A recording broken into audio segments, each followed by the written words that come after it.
Adapting to life under lockdown, one crunch at a time. For Jackie Ars Quinton and Jeff Quinton, owners of two Pure Barre workout studios in New Jersey, this was the closest they could get to business as usual, with the help of Zoom.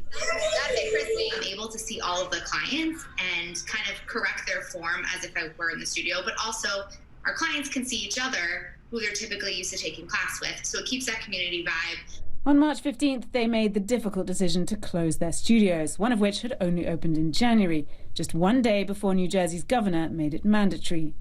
By 9:30 a.m. the next morning, they were up and running online. Revenue is limited, with customers now paying just half the usual monthly rate.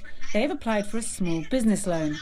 But these classes should make it easier to bounce back. So Zoom is definitely helping us retain clients and retain some of the business that we have.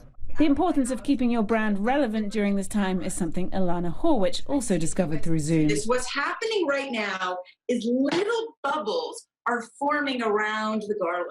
The cookbook author and cookery teacher started offering free cooking classes on Zoom several weeks ago as a good deed. It's raised my social media numbers. It's brought many people to my mailing list. It's increased my book sales. As huge swathes of the world's population has entered lockdown, Zoom went from 10 million users in December to more than 200 million in March, its market value now dwarfing the major US airlines.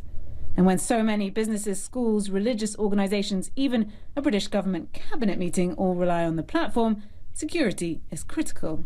In the US, the FBI has warned about a rise in so-called Zoom bombing, hackers dropping into meetings or school classes and displaying pornographic and/or hate images and threatening language.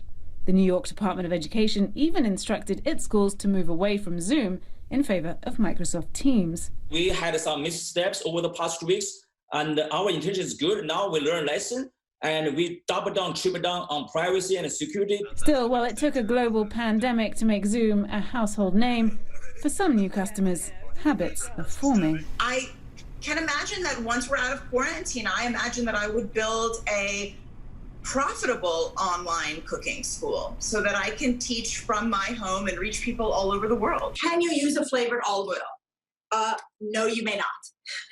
Next question. Clare Sebastian, CNN, New York. Okay.